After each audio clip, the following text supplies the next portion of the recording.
Assalamualaikum warahmatullahi wabarakatuh. Alhamdulillahi wa kafa, wassalatu wassalamu ala rasulihil mustafa, wa ala alihi wa sahbihi wa man ihtada. Asyhadu an la ilaha illallah wahdahu la syarikalah, wa asyhadu anna Muhammadan abduhu wa rasuluh. Allahumma salli wa sallim ala Muhammad wa ala alihi wa ashabihi wa man tabi'ahum bi ihsanin ila yaumiddin. Ya ayyuhalladzina amanu taqullaha haqqa tuqatih wa la tamutunna illa wa antum muslimun. Qala Allah ta'ala fil Qur'anil Karim, a'udzu billahi minasyaitonir rajim. Bismillahirrahmanirrahim. Iqra bismi rabbikal ladzi khalaq. Khalaqal insana min 'alaq. Iqra wa rabbukal akram. Alladzi 'allama bil qalam.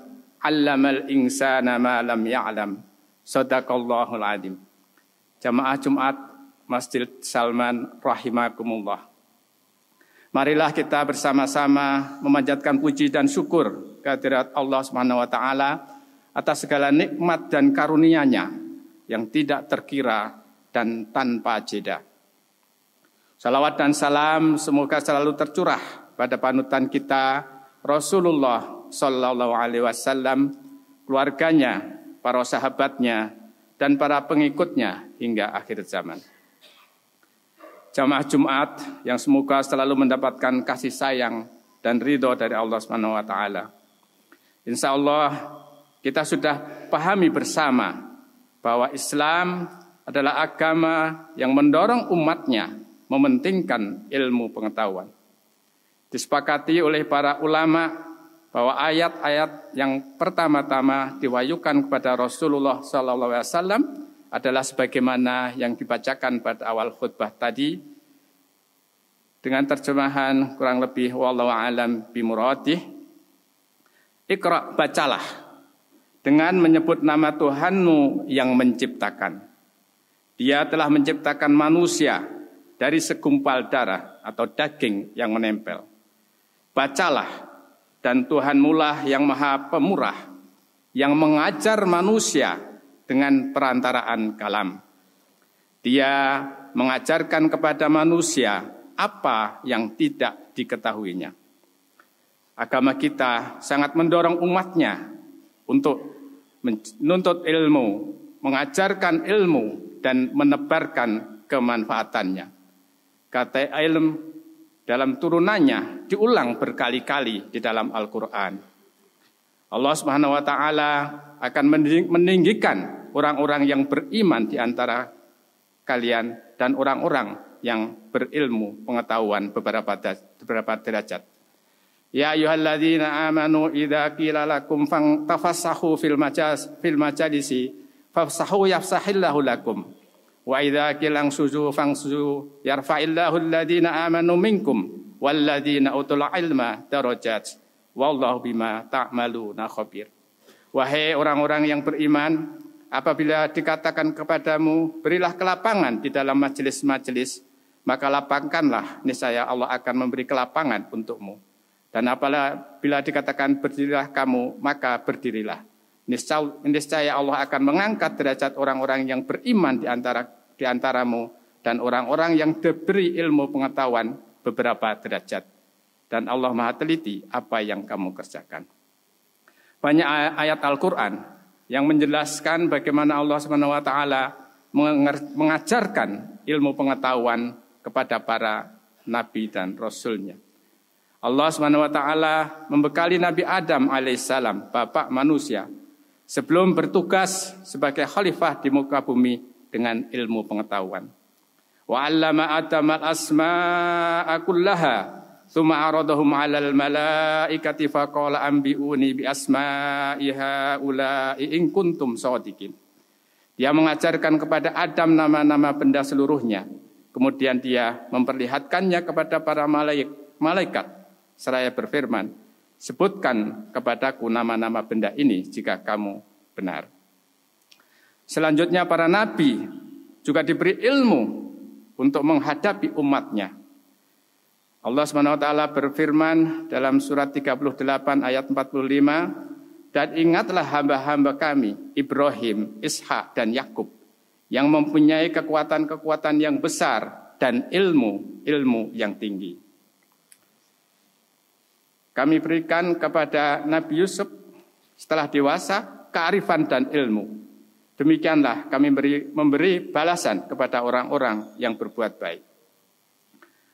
Dalam surat yang lain Allah SWT berfirman, dan sungguh kami telah memberikan ilmu kepada Daud dan Sulaiman, dan keduanya berkata, segala puji bagi Allah yang melebihkan kami dari banyak hamba-hambanya yang beriman. Salah satu doa Nabi Ibrahim alaihissalam dalam Asy-Syu'ara 83 yang sering kita dengar, Rabbi habli hukmau wa alhiqni bis sholihin. Ibrahim berdoa, wahai Tuhanku, berikanlah kepadaku hukum, ilmu dan hikmah, dan pertemukanlah aku dengan orang-orang yang soleh. Rasulullah SAW dalam hadisnya yang sangat terkenal, talabul ilmi faridatun ala kulli muslimin. Menuntut ilmu itu wajib atas setiap muslim. Dalam riwayat yang lain, Rasulullah SAW bersabda, barang siapa yang menempuh jalan untuk menuntut ilmu, maka Allah akan memudahkan baginya jalan ke surga.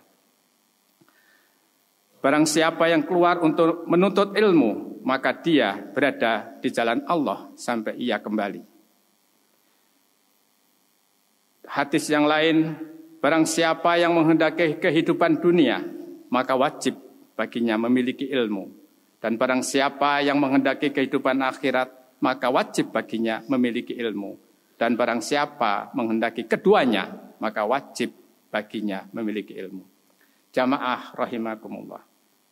Pengembangan ilmu yang terkait dengan ilmu-ilmu yang sebagian ulama mengelompokkannya kepada fardu ain atau ibadah yang mahdhah, sampai saat ini masih terjadi perkembangan yang sangat pesat.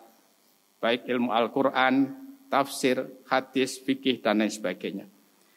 Namun ilmu pengetahuan yang sebagian ulama mengelompokkannya pada fardu kifayah, seperti kedokteran, teknologi, farmasi, dan lain sebagainya, yang utamanya terkait dengan sains dan teknologi, umat Islam masih jauh tertinggal.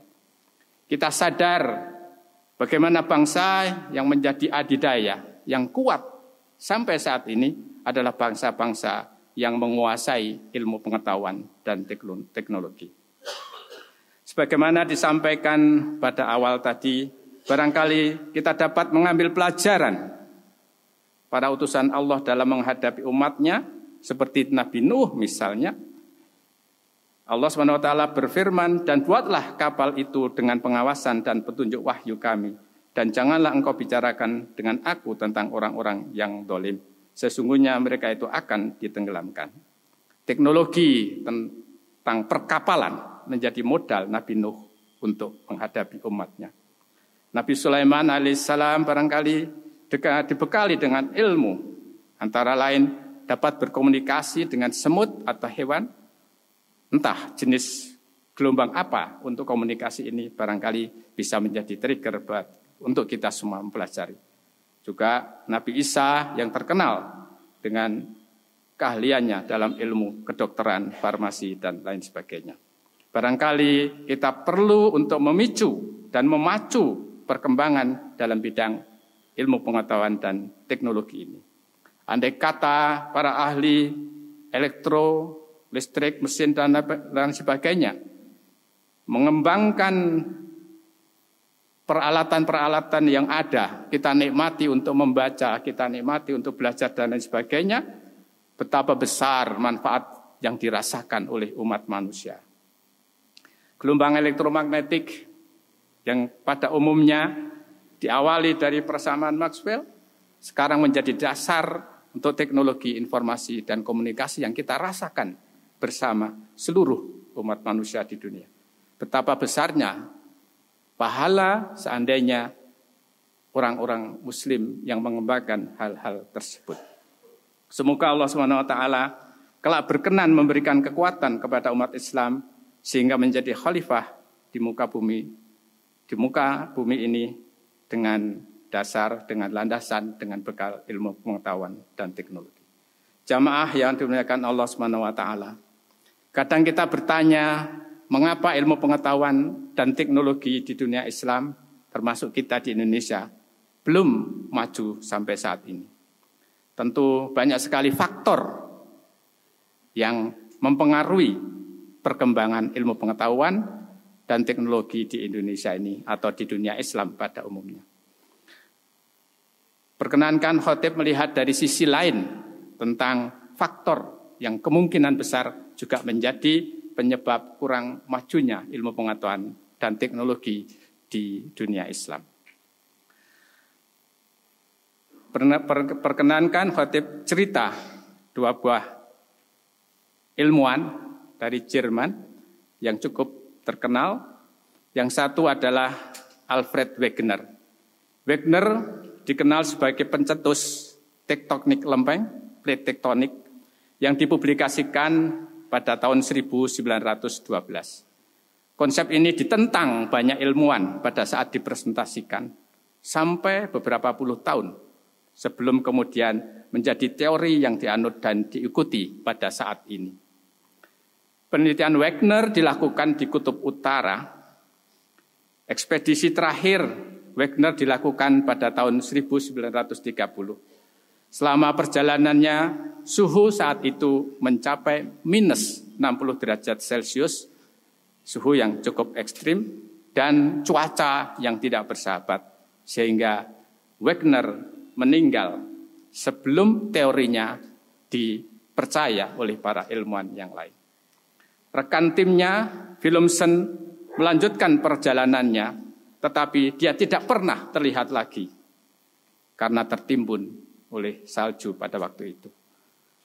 Jasad Wegener juga ditemukan beberapa bulan setelah itu, sekitar tahun 1931. Betapa ilmuwan demikian gigih untuk mengembangkan ilmu pengetahuan. Yang kedua adalah sahabat khotib sendiri yang bernama Tilman Einstein. Sekitar 20 tahun yang lalu, khotib bersama-sama tim riset dari Jerman melakukan penelitian di Gunung Merapi. Salah seorang tim yang bernama Tilman Einstein dengan rasa ingin tahunya, ingin melakukan pengukuran elektromagnetik di puncak Merapi, satu yang tidak mudah untuk dilakukan. Tapi rasa ingin tahunya, hausnya terhadap ilmu pengetahuan dan teknologi, semangat untuk ke puncak tetap dilakukan. Dan dilakukanlah pengukuran di puncak Gunung Merapi. Barangkali karena kecapean, Tilman jatuh di puncak Merapi dan masih tertolong oleh batu besar tetapi lumpuh, sehingga harus dievakuasi ke rumah sakit di Yogyakarta. Setelah menjalani pengobatan di rumah sakit Yogyakarta dan visa harus kembali ke Jerman, maka perawatan dilakukan berikutnya di Jerman. Selang sekitar 1 atau 2 tahun kemudian, karena ini adalah penelitian multi tahun, maka kami tetap melaksanakan penelitian itu. Sekitar 1 atau 2 tahun kemudian, Tilman yang masih belum sehat, masih menggunakan penumpang untuk berjalan, sudah berada di lapangan untuk melakukan pengukuran lagi di lereng Merapi. Barangkali tradisi pengembangan ilmu dengan pengorbanan juga merupakan faktor yang menentukan pengembangan ilmu pengetahuan dan teknologi. Barangkali ini juga yang menjadikan Jerman maju dalam ilmu pengetahuan dan teknologi. Di sebuah kota kecil ada satu universitas yang tidak terlalu besar, University of Göttingen, barangkali di antara jamaah ada yang alumni Göttingen. Di kota kecil itu sampai saat ini ada 45 peraih Nobel yang pernah sekolah menjadi dosen dan berkontribusi pada universitas tersebut. Jamaah rahimakumullah, marilah kita bersama-sama saling mengingatkan. Semoga kegiatan pengembangan ilmu pengetahuan dan teknologi kita menjadi amal ibadah mulia, jalan menuju ridha Allah SWT. Setidaknya agar kita semua diberi petunjuk ke jalan yang lurus.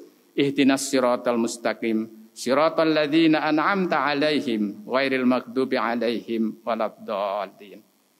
Barakallahu li wa lakum fil Qur'anil azim wa nafa'na bima fi minal bayani wa dzikril hakim. Aqulu qouli hadza wastaghfirullah li wa lakum wa la jami'il muslimin min kulli dzambin fastaghfiruhu wa tubu ilaihi innahu huwal ghafurur rahim.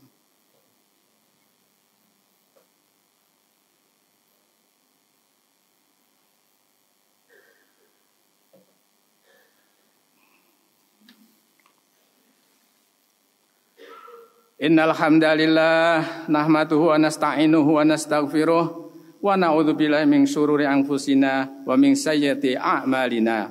May yahdihillahu fala mudhillalah wa may yudlil fala hadiyalah.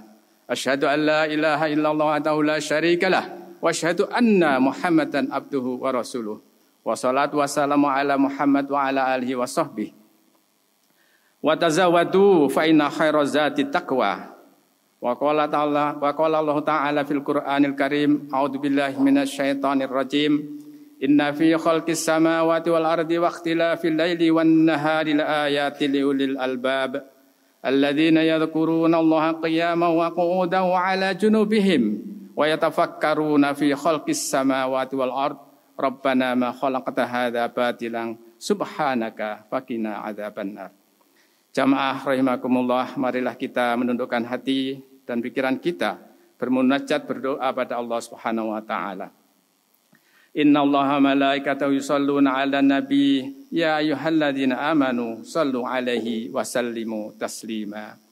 Allahumma ighfir lil muslimina wal muslimat wal mu'minina wal mu'minat al ahya'i minhum wal amwat innaka sami'un qaribun mujibud da'wat. Rabbana dhalamna anfusana wa illam taghfir lana wa tarhamna lanakunanna minal khasirin. Rabbana ighfir lana wa liwalidayna warhamhuma kama rabbawna shighara. Allahumma anfa'na bima 'allamtana wa 'allamna ma yanfa'una wa zidna ilma.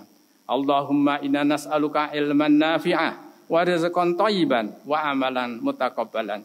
Allahumma inna a'udzubika min ilmi la yanfa' wa min qalbi la yakhsha wa min la tashba wa min nafsin la tashba wa min ta'wati la yustajabu laha. Rabbana hab lana min azwajina wa dhurriyyatina qurrata a'yun waj'alna lil muttaqina imama. Rabbana atina fid dunya hasanah wa fil akhirati hasanah wa qina adzabannar. Ibadallah, innallaha ya'muru bil adli wal ihsan wa ita'i dzil qurba wa yanha 'anil fahsya'i wal munkari wal baghi ya'idukum la'allakum tadhakkarun. Fadhkurullahal 'azim yadhkurkum washkuruhu 'ala ni'amihi yazidkum wa la dzikrullahi akbar. Aqimis shalah.